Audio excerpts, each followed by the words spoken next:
안녕하십니까. 40분부터 시작할 건데요. 글자가 조금 작을 수도 있어서 너무 뒤에 계신 분들은 죄송하지만 앞에 쭉 오셔도 괜찮을 것 같습니다. 제가 막 갑자기 질문 드리거나 이러지 않기 때문에 네, 앞쪽에 앉아 계시면은 제가 잘 진행해 보도록 하겠습니다. 그리고 하나 미리 말씀을 드리면 기덥에 단넷마우이라고 영문을 치시면 제가 PPT 프레젠테이션 파일하고요. 그 샘플 코드도 전부 다 올려놨습니다. 그래서 괜히 이제 뭐 찍으시거나 그러지 않으셔도 다 있기 때문에 거기에서 참고하시면 될 것 같고요. 코드도 다 돌려보시면 다 돌아가는 것들이니까 그거 참고해 주시면 좋을 것 같습니다. 제가 발표를 좀 서둘러야 되는 게 장표가 117페이지예요. 그래서 빨리 해야 됩니다. 네. 일단 진행을 해보겠습니다. 저는 이제 오늘 단넷마우이 앱 개발 시정 가이드라는 이름으로 좀 편안하게 했는데 이 정도까지는 아니고 그냥 제가 이제 개발하면서 조금 공부했던 팁들이라던가 좀 삽질했던 내용들을 공유하는 자리가 되겠습니다. 그래서 순서는 이렇게 잔뜩 있는데 몇 장은 뭐 그냥 날로 먹는 페이지일 수도 있고 어떤 거는 한번 도움이 되실 수 있을 만한 자료겠구나 싶은 것들이 좀 있습니다. 네, 단넷마우이 뭐 간단하게 소개 드리면 네, 뭐 이런 친구죠. 2020년 나오고 많이 쓰이지 않고 오픈소스 프레임워크이긴 한데 네, 마이크로소프트에서 지원도 잘 해주고 있는 것 중에 하나죠. 네. 단넷마우이는 아무래도 그 XML을 쓰기 때문에 윈폼이나 ASP.NET 쓰시는 분들보다는 뭐 WPF나 지금은 형장이 이슬로 떨어진 이제 실버라이트, UWP 이런 친구들을 다뤄보신 분이라면 단넷마우이를 하시는데 크게 어려움이 없습니다. 네, 뭐 이런 식으로 생겼죠. 이제 XML 쓰고 뭐 이런 내용들이 있는데 이거는 자료 보시면 될 것 같고요. 프로젝트 파일도 뭐 이런 식으로 되어 있습니다. 그래서 뭐 플랫폼이라고 하는 부분에는 이제 자마린이라고 하는 게 그 전에 있었어요. 그거는 안드로이드 프로젝트, iOS 프로젝트 이렇게 다 구분이 되어 있었는데 그거와 달리 단넷마우이는 플랫폼이라는 폴더 안에 거기에 네이티브 코드를 작성해야 될 일이 있다라고 하면은 저기다가 작성을 하게 됩니다. 그리고 뭐 앱 매니페스트 파일이라던가 이런 것들도 그쪽에 다 들어있죠. 그리고 리소스에는 이제 폰트라던가 앱 아이콘 뭐 이런 친구들이 들어가 있습니다. 네, 그리고 이 친구들을 이제 외부에서 호출을 하게 되는 거죠. 뭐 이미지를 갖고 온다던가 아니면은 뭐 핸들러를 사용해서 안드로이드 코드를 접근한다던가 뭐 그런 식으로도 할 수 있습니다. 단넷마우이 자체를 이제 처음 오늘 들으신 분도 계실 거고 이미 해보셨다가 아직은 때가 아니다 하고 이제 잠깐 놓으신 분들도 굉장히 많으실 것 같아요. 그래서 다른 대안은 저도 많이 생각을 해봤습니다. 뭐 아발로니아도 해보고 오너도 해보고 이제 한 번씩 맛을 봤는데 역시 순정이 최고죠. 단넷마우이가 낫더라고요, 저는. 네, 플러터도 있고요. 근데 이제 아무래도 단넷마우이를 하면서 제일 크게 문제되는 부분은 레퍼런스가 없어요. 그리고 오류가 나도 고쳐주는 분이 없어요. 스스로 고쳐야 됩니다. 그렇기 때문에 그런 어려움이 있다. 그리고 또 이제 계속 없어지는 것들이 있다 보니까 두렵죠. 마우이도 어느 순간 사라질까봐. 근데 아직까지는 살아 있었습니다. 그래서 뭐 단넷마우이를 주력으로 하시기에는 조금 어려움이 있어요. 이걸로 내가 단넷마우이 개발자가 되겠다 하시는 분들은 어려운 게 사람 인해서 단넷마우이 딱 쳐보시면은 3-4개밖에 없어요. 그래서 이걸로 취업을 하시는 거는 포기하셔야 되고요. 다만 WPF나 이런 개발하시는 분이 내가 개인 앱을 한번 만들어 봐야겠다. 아니면 회사에서 간단한 프로그램 정도를 나한테 맡겨본다고 하는데 할 수 있을까? 충분히 하실 수 있는 정도. 네, 오른쪽에는 제가 송도에서 얼마 전에 발표를 갔는데 C샵 아시는 분 했는데 아무도 없더라고요. 그래서 제가 데모 진행할 때 너무 힘들었어요. 네, 마우이는 더 모르겠죠? 그럼에도 좀 쓸만합니다. 일단은 좀 약간 사골처럼 말하는 거긴 한데 제가 처음 만든 앱이 10만 정도 다운로드 수를 받고 또 앱 수익도 많이 냈던 개인 앱이고요. 그리고 외주나 이런 것들로 계속 관리를 하고 있어요. 그리고 이제 오른쪽에는 저희 회사에 있는 서비스인데 글로벌 서비스입니다, 무려. 그래서 안드로이드랑 iOS도 둘 다 배포해가지고 아직까지는 욕을 안 먹고 있어요. 네, 그래서 뭐 다양한 UI가 가능하겠죠. 뭐 .NET 마우이로 뭐 그냥 ERP 수준의 약간 마이너한, 그것보다 마이너한 프로그램들만 개발하는 게 아니라 B2B 아닌 B2C도 충분히 가능하다. 네, 이런 식으로 전부 다 가능합니다. 그래서 저는 이제 이런 것들을 홍보하고 있고요. 그리고 오늘도 이제 마우이를 소개하는 자리인데, 보더가 뭐예요? 버튼이 뭐예요? 이런 자리는 아니에요, 오늘은. 그래서 MVVM 패턴을 이제 .NET 마우이에서는 굉장히 많이 씁니다. 네, 뭐 이거에 대해서는 자세히 설명은 안 할 거예요. 네, 이런 식으로 이제 많이 쓰고 있는데, 오늘은 제가 실전 가이드라고 말씀드렸었잖아요. 근데 이 친구들은 커뮤니티 툴킷이라는 애를 이제 받으셔서 사용하시면 좋습니다. 근데 제가 오늘 소개해드릴 거는 MVU예요. 그냥 코드 비하인드가 XML 단에서 막 작업을 했는데, 코드 비하인드 CS 파일이죠. 거기다가 뭔가 작업을 하고 할리로드 되겠지 하고 눌러보면은 안 된대요. 다시 키래요. 껐다 켰다 껐다 껐다 그런 문제들이 굉장히 많은데, 페이지 장수가 굉장히 많다던가 그런 경우에는 MVVM으로 하기에는 좀 한계가 있습니다. 그래서 MVU 패턴을 좀 사용해 보시는 것도 추천드려요. 그래서 어떻게 보면 리액트랑 비슷하기도 한데, 상태 관리를 관리하는 애가 어떤 변경사항이 됐을 때 우리 스키아샵이라는 친구가 있어요. 그것도 이제 서페이스를 다시 그린다고 할 수 있는데, 렌더라는 메시지를 호출해서 화면을 갱신하는 구조로 되어 있습니다. 그래서 CS 파일에서 뭔가 작업을 하고 해도 바뀌어요. 왜냐면 재물단이 없거든요. XML이라고 하겠습니다. 네, 그래서 어떤 모델에서 상태가 바뀌면은 다시 화면을 그려주는 구조로 되어 있고, 얘가 렌더라는 애를 호출해서 된다. 그래서 왼쪽에는 MVVM이고요, 오른쪽은 MVU예요. 그러니까 이렇게만 작성하시면 화면이 계속 바뀌어요. 작업하시는 데 조금 도움이 되실 수 있고, MVU를 쓰시기에는 마우이 리렉터라고 하는 라이브러리가 있어서 그거 참고해 보시면 좋을 것 같습니다. 이렇게 비주얼 스튜디오에도 템플릿이 있고요.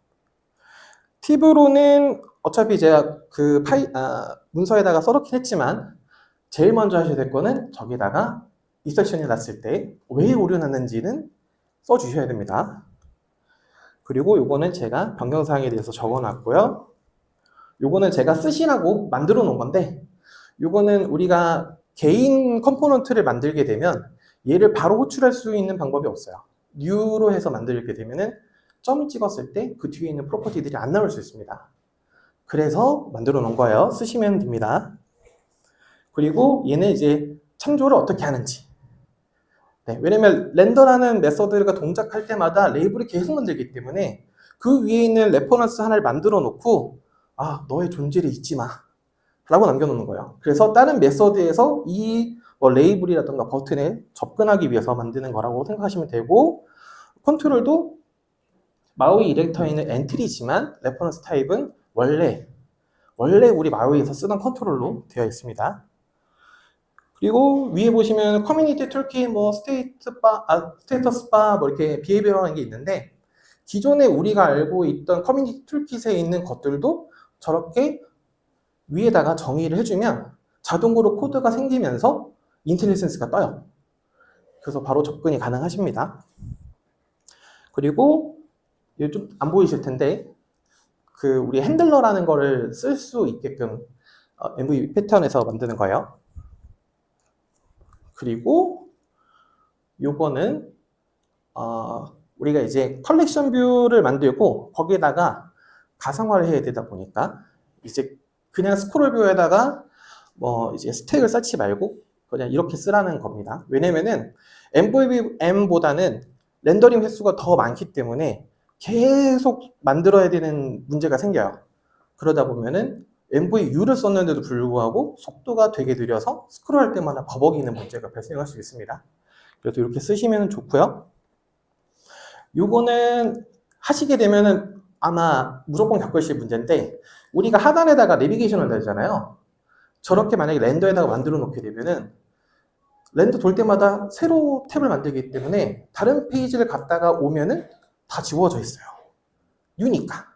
그래서 이 비저별로 상태를 바꿔주는 식으로 해결을 하라는 거고요. 요거는 이 마우이 리액터 만든 사람이 그렇게 하래요. 그래서 네, 저를 믿지 마시고 만든 분의 얘기를 들으셔서 사용하시면 될 것 같고요. 요거는 이제 MVU를 썼을 때 장점이 되겠습니다. 그래서 오른쪽에 뭐 더보기 메뉴라던가 아니면은 뭐 없다가 아니면 밑에 어떤 뭐 예측이라고 되어 있는 이거 원티드 그거요. 그런 친구들 있다 없다만 알 수 있는 거니까 그런 프로퍼티들만 만들면 되는 거잖아요. 그래서 이걸 활용해서 재사용성을 좀 높일 수 있다. 그리고 MVU가 화면을 계속 갱신해서 그린다고 말씀드렸는데 요거를 좀 피할 수 있는 방법이 있습니다. 화면 그려놓은 거를 비주얼 노드라고 해요. 얘를 캐시에다가 저장을 해놓고 있으면 돼요. 그래서 화면을 그리려고 했을 때 캐시에 혹시 그런 친구가 있어? 라고 물어서 있대요. 그러면 걔를 반환해주면은 다시 그리지 않습니다. 그렇기 때문에 속도가 더 빠르게 할 수 있어요. 근데 만약에 갱신할 일이 있다. 그럼 캐시를 지우고 다시 그리라고 하면 되겠죠. 네, 그렇게 하시면 되고요. 뭐 메모리 스트림이라던가 이런 걸 담가 놓으셨다면 다른 페이지 갔다 오면 없을 수도 있습니다. 그래서 항상 보관을 하고 있어야 돼요. 컴포넌트 이게 말씀드리면 뭐 이런 친구들이 막 있습니다. 뭐 구매를 할 수 있는 친구들도 있고요. 뭐 아닌 친구들도 있는데 싱크퓨전을 쓰시는 걸 추천드립니다. 왜냐면은 여기서 그냥 오픈소스로 풀었어요. 지금 파트 1, 파트 2 이런 식으로 계속 풀고 있는데 여기에 굉장히 많은 컨트롤들이 들어 있습니다. 그래서 이걸 쓰시는 거를 좀 추천드리고요. 이제 말이 빠르게 일부러 하는 것 같은데 요거를 쓰시다가 부족하셔도 커뮤니티 라이센스를 제공하고 있기 때문에 우리 회사가 아직까지는 성장형이다 하시면은 조건을 찾아보시고 사용하셔도 문제가 없고 개인 앱이라고 하면은 이거와 커뮤니티 라이센스를 받으셔서 쓰시는 걸 추천드립니다. 그리고 스타일은 저조차도 그냥 스타일에다가 쓰고 이제 스태틱 리소스 이런 식으로 쓰잖아요. 던네마웨는 스타일 클래스라는 친구가 또 있어요. 그래서 우리가 CSS에는 뭐 테일윈드라던가 이런 것들을 쓸 때 뭐 마진은 뭐 주고 이런 식으로 여러 개 쫙 달잖아요. 스타일 클래스를 쓰게 되면은 아무래도 똑같은 버튼이더라도 상황에 따라서 키를 또 여러 가지 만들어야 될 일이 생기잖아요. 네, 그렇게 안 하고 스타일 클래스를 쓰고 정의를 하게 되면은 붙여서 쓸 수 있습니다. 그래서 이렇게 해서 속도를 좀 개선할 수 있는 거예요. 보시면 important, 뭐 vs 이런 식으로 써놨죠. 이렇게 쓰시면 된다. 그리고 아무래도 앱을 개발하다 보면은 이제 문제가 되는 게 아이콘일 것 같아요. 뭐 이제 버튼들도 그렇고 탭에 있는 것들도 그런데 이제 구글 폰트에 들어가시게 되면은 저는 SVG를 받을 수 있습니다. 그래서 이거를 뭐 아이콘에 쓰신다던가 아니면은 뭐 이미지나 버튼에다가 삽입한다던가 그런 것도 가능하고요. 폰트 썸을 쓰는 방법도 있습니다. 어쨌든 얘는 폰트 파일이니까 SVG가 아니라 폰트 파일이죠. 그래서 저런 식으로 아까 제가 리소스라는 폴더 안에 뭐 폰트도 있고 이미지도 있다고 말씀드렸는데 그걸 다운로드 받으셔서 정의하시면 되고 제가 올린 코드에 보시면 아이콘 폰트라고 이렇게 만들어 놓은 게 있어요. 이거를 활용하셔도 됩니다. 그럼 점 찍었을 때 나오겠죠. 네, 그래서 뭐 일일이 저렇게 코드를 다 입력하시는 게 아니라 접근하실 수 있다는 거고 폰트썸의 사이트에 들어가시게 되면 프리인 걸로 봤을 때 저런 식으로 써 있어요. 만약에 제가 만든 거에 어떤 점 찍었는데 업데이트가 되면서 없는 게 있다 라고 하면은 저런 식으로 찾아서 넣으시면 돼요. 그리고 요거는 이제 모르시는 분들이 좀 있을 수 있는데 아이콘에서 n을 빼고 그 다음에 moon.io 저 페이지에 들어가게 되면은 제가 하나 보여드릴게요.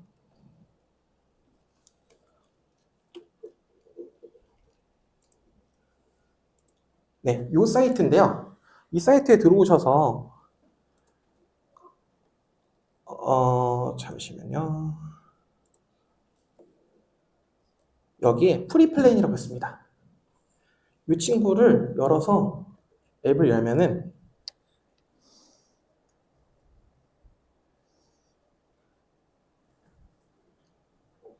좀 늦게 떠지는데 설명을 좀 더 드릴게요. 아까 폰터썸은 엄청나게 많은 아이콘들이 들어있는 폰트 파일이잖아요. 근데 그렇게까지는 필요하지 않단 말이에요. 그러면은 일부 이렇게 담으실 수가 있고요. 그 다음에 임포트를 해서 SVG나 이런 친구들 추가할 수 있습니다. 그래서 제가 만약에 뭐 개구리, 페페 같은 아이콘을 추가하고 싶어요, 폰트에다가. 그러면은 그런 SVG를 넣어서 폰트로 뽑으면은 되겠죠? 네. 지금 위에 이러고 있는 거 지금 제가 추가한 거예요. 해서 추가하게 되면은 딱 집었을 때 저렇게 코드가 나옵니다.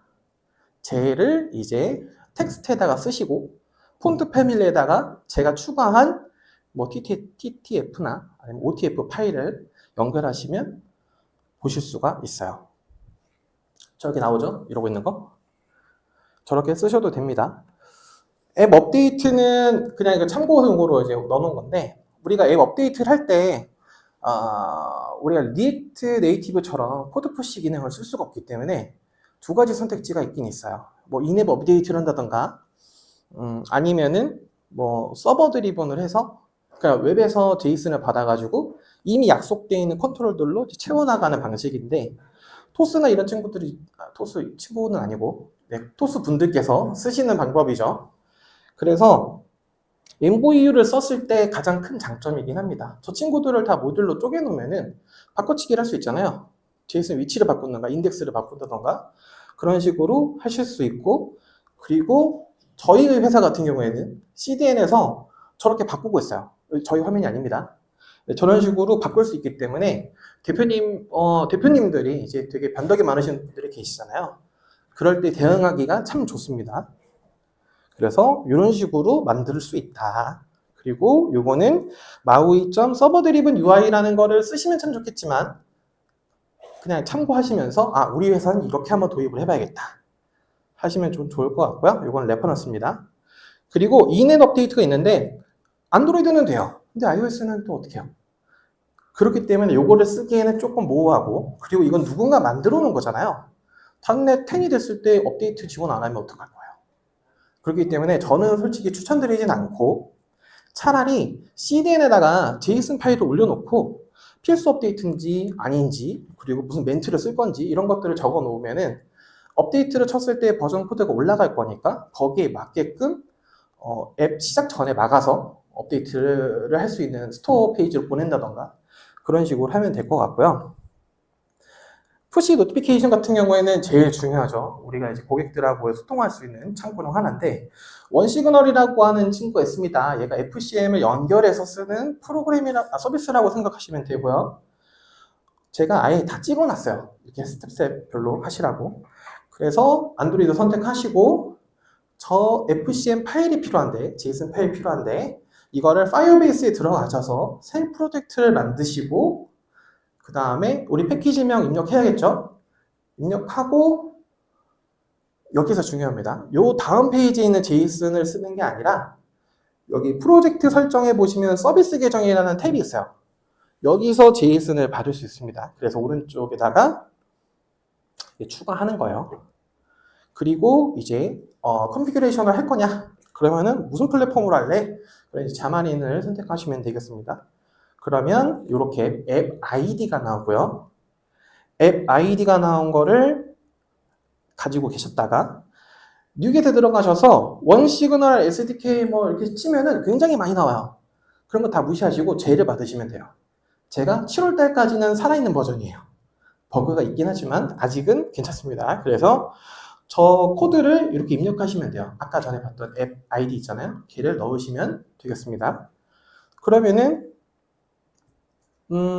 빌드하기 전에는 이제 사용자 체크를 했을 때 연동이 안 됐으니까 저렇게 빨간색으로 뜰 거예요. 근데 연동을 하게 되면은 이제 저런 식으로 뜨는 거죠. 알람이 딱 뜨면서 구독할 거냐? 구독한다고 하면은 저런 식으로 되는 거예요. 그럼 여기까지가 끝입니다. 그러면은 우리는 알람을 받을 수 있는 형태가 되고요. 그리고 대시보드를 제공하고 있어요. 그래서 대시보드에서 먼저 테스트를 해보시면 됩니다. 근데 뭐 라이브 서비스에다가 쓰면은 모든 고객이 받아버리니까 그렇게는 하지 마시고, 라이브 서비스라면 세그먼트라고 해서 우리가 그 고객들을 구분하는 그 구조가 있습니다. 그래서 그거 가지고 테스트 계정이 나한테만 보내는 걸 해야지 해서 남기실 수가 있어요. 뭐 사진도 넣어보고 이제 테스트 해보시는 거죠. 그러면은 오른쪽처럼 실제로 푸시를 받을 수 있습니다. 그래서 중요한 거는 이렇게 푸시 받는 것까지는 문제가 안 돼요. 자, 근데 여기서 실제로 써먹어야 되잖아요. 대시보드에다가 맨날 누구시 들어가서 푸시 좀 발송하지 이럴 수는 없잖아요. 그러면 REST API를 연결을 해야 됩니다. 자, REST API 어떻게 연결하나요? 원시근 어레이에 있는 ID, 앱별로 ID가 달라요. 거기 들어가셔서 ID를 받으신 다음에 그 다음에 REST API 키를 별도로 받아야 됩니다. 그 두 가지를 가지고 계시면은 보낼 수가 있어요. 그래서 백엔드에다가 그렇게 구현하시면 되고요. 저희 회사는 굉장히 인원이 적고요. 귀차니즘이 굉장히 심한 회사예요. 그래서 저렇게 엠파렌 저는 그렇게 부르는데 엠파렌이라고 하는 워크플로우를 오토메이션하는 서비스를 쓰고 있습니다. 이거는 무료로 쓸 수도 있고요. 뭐 제한은 좀 있지만 셀프 호스팅으로도 하실 수 있어요. 저희 회사는 뭐 그런 식으로 많이 쓰고 있어요. 그래서 좀 잘 안 보이실 수 있는데 제가 데모를 살짝 보여드리면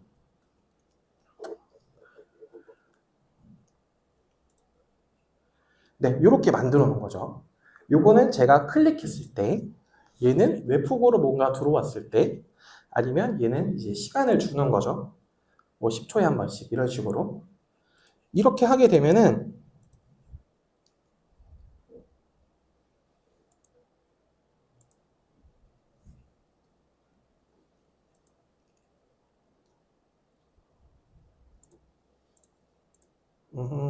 잠시만요.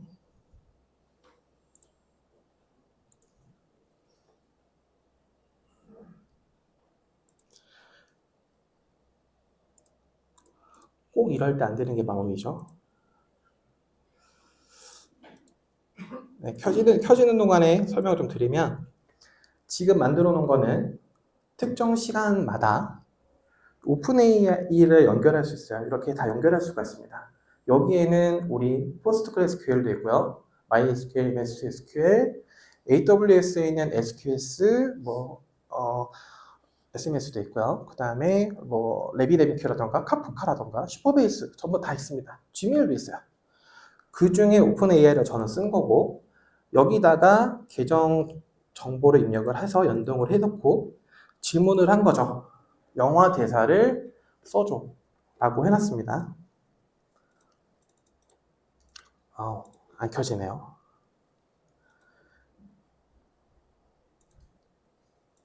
네, 어쨌든 그래서 지금 가까이 당겨보면 오픈AI가 결과값을 내놨을 때 레디스에다가도 저장을 하고 푸시도 보내라고 한 거예요. 여기 보시면 API.1시그널. 노티피케이션이 써있죠. 그 다음에 받았던 내용을 이렇게 끌어다가 만들 수 있습니다.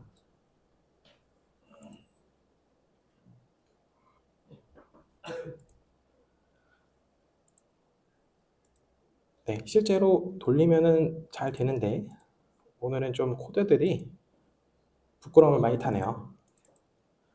그러면 언젠가 켜질 거라 믿고 다른 거 먼저 진행하고 있겠습니다. 그 다음에 이제 인증 관련돼서 다뤄볼게요. 우리가 뭐 그냥 단순히 이메일 로그인이라던가 이런 것들 굉장히 많이 하지만 상용 앱을 만들게 되면은 가장 크게 들어가는 부분이 카카오톡, 구글, 페이스북, 애플 아이디 이런 것들을 이제 연동을 하셔야 됩니다. 물론 이제 다 연동할 수 있는 방법들은 있어요. 근데 좀 쉽게 하는 방법으로 좀 소개를 드리려고 하는데 로그토라던가 다른 인증하는 서비스들이 좀 있죠. 근데 저는 회사에서 슈퍼베이스를 쓰고 있어요. 네. 그래서 슈퍼베이스에서 어떻게 연결하면 되는지를 제가 캡처를 넣어놨습니다. 그래서 카카오 로그인에다가 세팅값을 넣어놓고요. 그 다음에 리다이렉트 URL을 넣어놓으시면 되고요. 이렇게 어디다가 뭘 넣어야 되는지도 써놨어요. 이대로 테스트해 보시면 하실 수 있습니다.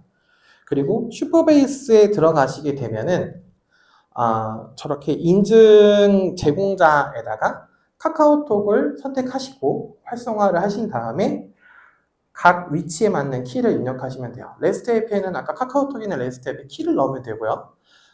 클라이언트 시크릿 키는 그 코드에 스크린샷에 있는 거를 발급하셔서 넣으시면 됩니다. 다만 저기 콜백 주소 같은 경우에는 카카오톡 그 리다이렉트 URL에다가 추가하셔야 돼요. 그러면 쓰실 수 있어요. 그리고 여기 보시면 사이트 URL, 제가 작다고 아까 말씀드렸던 건데 사이트 URL에다가 HTTPS, HTTP 이런 식으로 넣으시면은 나중에 문제가 돼요. 어떤 문제가 되냐면 우리가 앱으로 어떤 연동을 해서 로그인 창이 켜졌을 때 크롬이라던가 삼성 브라우저라던가 이런 친구들 열릴 때 우리 것도 같이 열려요. 그렇기 때문에 어떤 스킨 구조를 좀 다르게 줘서 연동하시는 게 조금 좋고요. 그 다음에 슈퍼베이스 연동하는 거를 써놨습니다. 그래서 API 키라던가 그런 것들을 통해서 연동을 하고 웹 인증자를 써서 정보를 받아온 다음에 세션이라는 거를 연동을 시키면은 우리가 아이디라던가 이런 정보들을 가져올 수도 있어요. 이대로만 하시면 돼요, 사실상. 그리고 우리가 슈퍼베이스도 그렇지만 닷넷 마우이에서 구글이라던가 이런 소셜 로그인 하시게 되면은 자연스럽게 안드로이드가 플랫폼의 안드로이드 안에다가 저거를 무조건 구현을 하셔야 돼요. 인텐트 필터라는 거가 있는데 저거를 정의해 놓으시고 저기에 맞는 주소로 넘어오는 거는 우리가 인정을 할게 라고 하는 거예요. 그래서 저렇게만 쓰시면 돼요. 저기는 주소 있거든요. 주소만 바꾸시면 돼요. 지금은 저는 슈퍼베이스에 연동하는 걸 넣었지만 슈퍼베이스를 안 쓰고 우리 회사 거를 쓰고 싶다 혹은 뭐 다른 약속된 서비스가 있다 라고 했을 때 거기 있는 주소를 입력하시게 되면 로그인이 성공했을 때 앱으로 다시 돌아와요. 네, 그렇게만 이해하시면 됩니다. 그래서 만약에 닷넷 마우에서 아까 제가 만들어 놓은 코드를 실행을 하시면 왼쪽처럼 갑자기 웹창이 떠요. 그리고 정보를 막 입력해서 하면은 저런 식으로 뜹니다. 맨 오른쪽에 있는 것처럼요. 그리고 최종적으로 동의를 다 하게 되면 저 웹뷰가 꺼지고 다시 앱으로 돌아와서 그 다음 단에 있는 어떤 토큰 키라던가 이런 것들을 가지고 쓸 수가 있는 겁니다.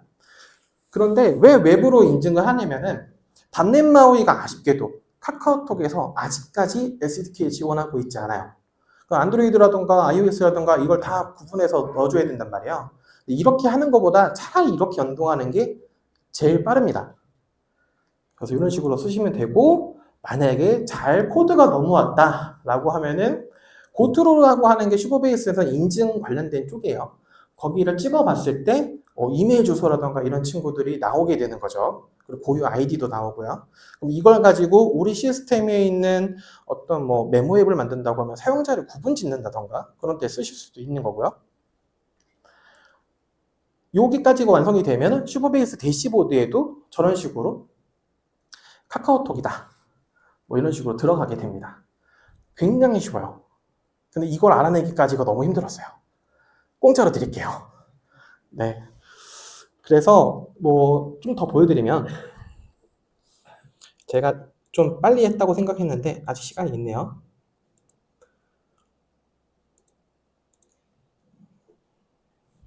잠시만요. 어디다 쓸까?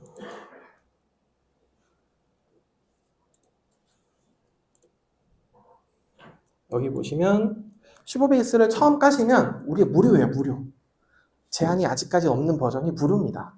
그럼 우리는 PostgreSQL DB도 무료예요. 그래서 뭘 테스트 프로젝트를 돌릴 때 그럼 뭐 시놀리지 나스를 사야 되나? 아니면 유로를 해야 되나? 아니면 회사에다가 몰래 돌릴까? 뭐 이런 생각을 하잖아요. 근데 차라리 슈퍼베이스에다가 프리 버전인 나노 모드에 있는 프로젝트를 생성을 하시면 이게 AWS에 올라가는 거거든요. 그래서 여기 처음 들어오셨을 때 데이터베이스 막 이런 친구들이 있는데 여기서 프로바이더에 들어오시면은 막 다양한 것들이 있는데, 기본적으로 이메일은 제공하고 있습니다. 대신에 SMTP를 이번에는 지원을 안 하면, 자, 이게 무슨 말이냐면, 여기 위에 써 있죠? 요거 제대로 지원 안 하면은 어느 순간에 안 된다는 소리예요. 그래서 하시면 되고, 카카오톡을 연결하시고, 요 내용들만 입력하시면 끝이에요.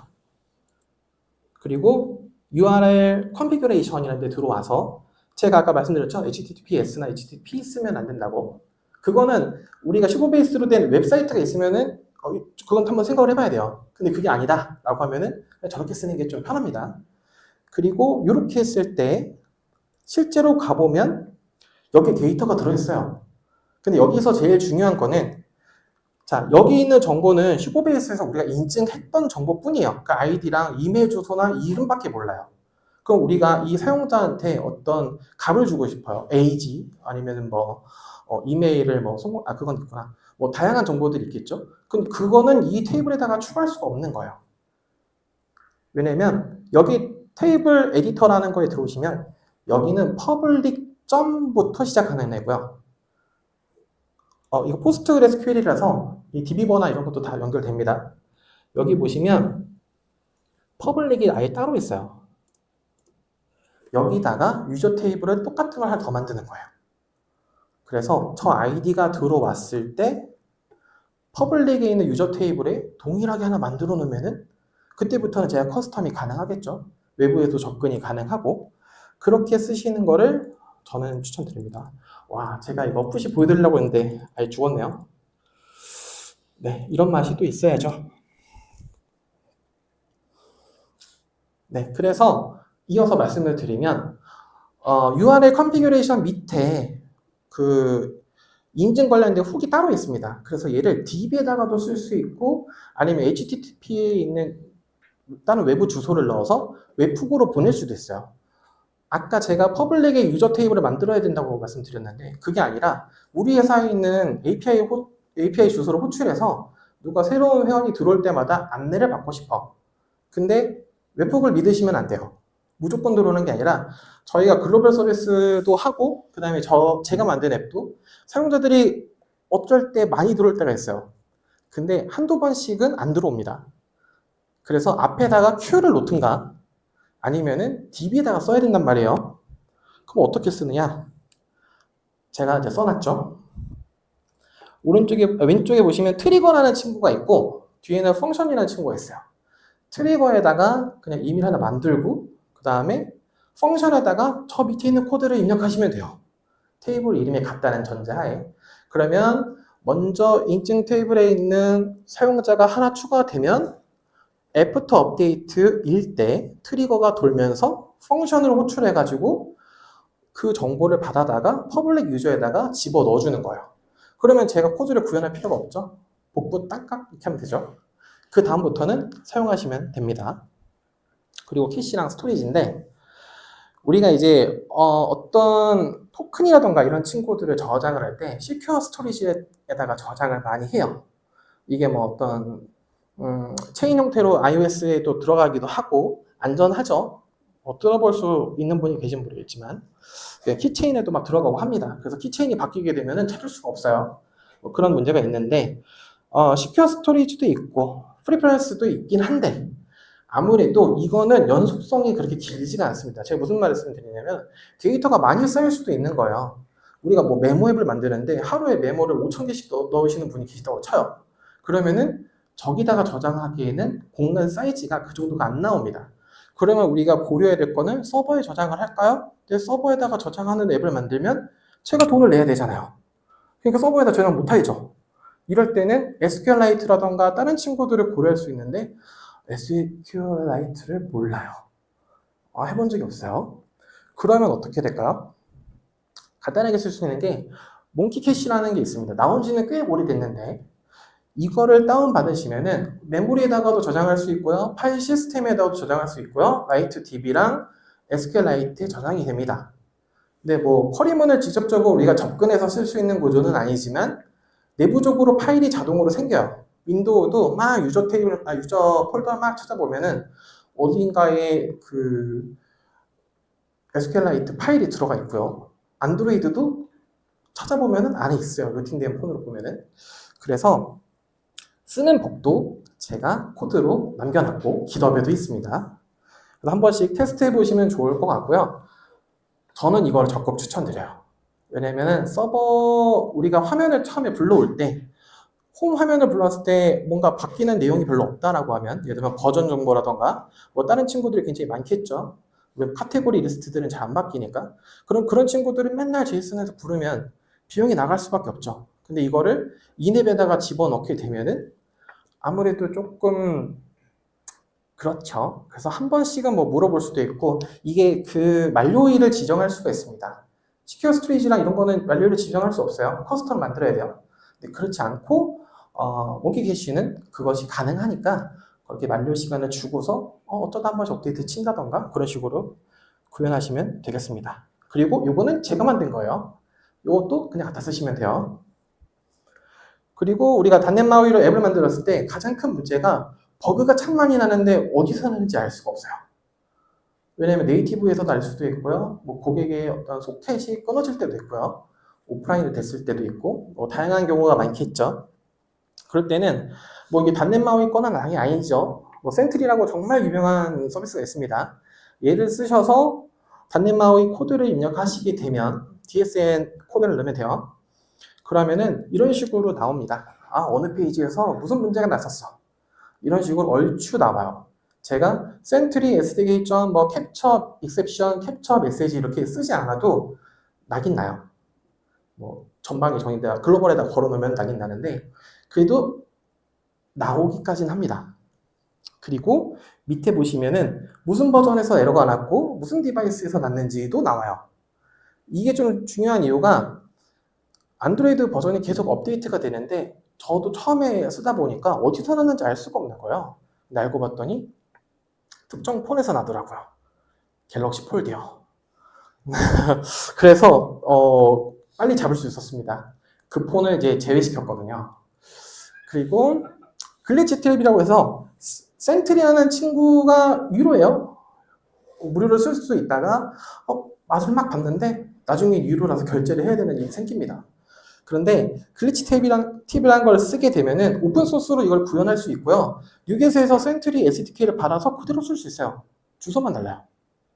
그래서 이걸 쓰시면 무료로 쓰실 수 있고 아무래도 커스텀도 조금 가능합니다. 그리고 아프터베이스라는 친구가 있는데 얘도 뭐 어떤 트랙 이벤트 이런 것들을 걸 수 있어요.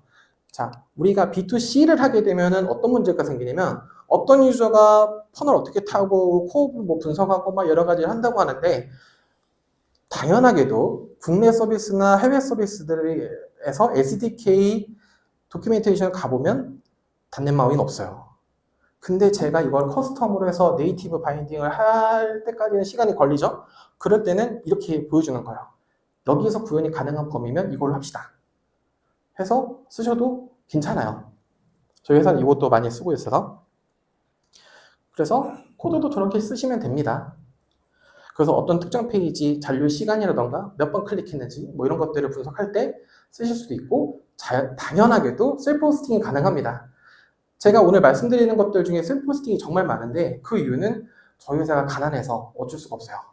근데 여러분들도 이제 개인 앱을 만드시게 되면 수익형 앱이 수익이 날 때까지는 좀 버텨줘야 되잖아요. 그래서 오픈소스를 좀 쓰시는 거를 추천드리죠. 그래서 가이드 보시고 셀프 호스팅 해보시면 될 것 같고요. 피처 플래그라는 부분은 왜 들어가냐면 우리가 어떤 특정 페이지를 잠깐 달아놨다가 뭐 이벤트 페이지예요. 근데 특정 시간이 됐을 때 열리게 하고 싶어요. 그러면은 이거를 어떻게 구현할까요? 물론 애저에 있는 서비스도 있습니다. 근데 뭐 AD 구성을 할 것도 아니고 너무 좀 거창하게 하는 건 아니에요. 그러면은 오픈소스 또 쓰시면 돼요. 저기 단넷 SDK 설명이 있죠. 저대로만 쓰시면은 A/B 테스트도 가능합니다. 그래서 아프터베이스 그 다음에 뭐 플래그 스미스 이런 친구들을 같이 섞어서 쓰면 어차피 고객은 모르기 때문에 우리가 사용해야 되는 기술이 있다라고 했을 때 좀 잘 적절하게 믹스를 하시면 도움이 많이 되실 수 있어요. 자, 그리고 대망의 딥링크입니다. 자, 딥링크가 왜 중요하냐? 2025년에 8월 25일 날 딥링크가 다이나믹 링크라는 서비스가 이제 구글에서 계속 서비스를 했는데 이게 중단이 돼요.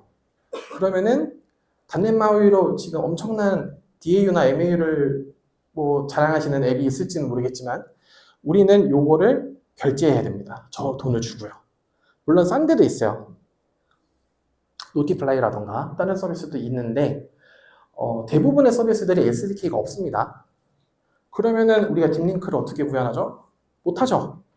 그러면 이제 기획팀이나 대표님이나 와서 얘기하죠. 왜 안 되죠? 단넷마우이라서요.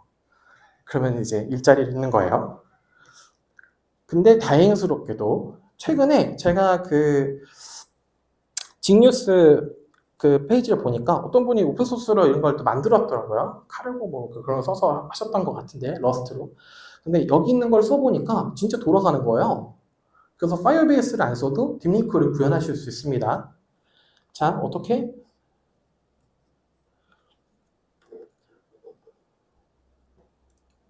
여기 지금 올라와 있어요. 근데 오픈소스니까 저도 구현해봤죠. 원링크.제레미조정원이라서 원링크.조정원.com에 들어가서 만들 수 있게 해놨어요. 그러면은 iOS 주소, 어떤 유니버셜 링크 관련된 거, 안드로이드 정보 입력하고 HTML 코드를 넣죠. 메타 정보에다가 우리가 카카오톡 공유했을 때 나올 이미지라던가 텍스트를 써줘야 되니까 이렇게 하고 생성을 하면은 네, 저런 링크가 생성되는 겁니다. 그러면 쟤를 클릭했을 때 만약에 웹사이트다. 카톡 PC에 쓰시는 분들 계시잖아요. 누르면은 웹사이트가 뜨는 거고요. 그 다음에 안드로이드 앱이 만약에 설치가 되어 있다면 앱이 뜰 것이고 만약에 안드로이드 앱이 설치되어 있지 않았다라고 하면은 저런 스토어 파일이 열릴 겁니다. 스토어 페이지가 열릴 거예요. 저런 식으로 구현하시면 됩니다. 물론 이제 셀프 호스팅의 단점이 분명히 있어요. 갑자기 죽었을 때 책임을 모두가 져야 되기 때문에 가급적 미니 PC나 이런 데 설치하지 마시고 AWS는 뭐 라이트 세일이라던가 이런 쪽에다가 올려놓으셔도 무방하니까 그렇게 해보시면 좋을 것 같고요. 아까 딥링크와 더불어서 굉장히 어려움을 겪는 문제인데 우리가 이제 비주얼 스튜디오에서 안드로이드나 iOS 앱을 만들었어요. 그래서 배포를 해야 되는데 배포하는 방법을 모르죠. 물론 이제 그냥 애드업으로 이제 만들어서 구글 뭐 개발자 콘솔 들어가서 업로드 하셔가지고 하실 수도 있는데 왼쪽에 구글 플레이라는 버튼이 있어요. 저거 모르시는 분들도 굉장히 많고 저도 이거 왜 안 되지? 라고 생각했던 건데 왜냐면 구글 API를 등록하라고 나와요. 근데 예전에는 원래 구글 플레이 콘솔에 저 메뉴가 있었어요. 근데 없어지고 이제 아예 구글 클라우드 페이지에 가서 API 키를 별도로 받아야 됩니다. 근데 MSDN에도 그 내용이 없어요. 그래서 제가 넣어놨어요. 그래서 이대로 따라 하시면 됩니다. 그래서 요 순서대로 하시면은 키를 발급받으실 수 있고요. 그 다음에 주소를 막상 들어가 보면은 이런 식으로 액세스 요청이 뜹니다. 그래서 확인을 누르면은 이제 배포를 할 수 있는 키가 비주얼 스튜디오에 딱 보이게 되는 거예요. 그래서 확인 버튼 누르면은 업로드가 됩니다. 옵션에 따라서 자동 배포가 될 수도 있고 안 될 수도 있고요. 그리고 iOS도 문제죠. 비주얼 스튜디오 맥이 없어졌단 말이에요.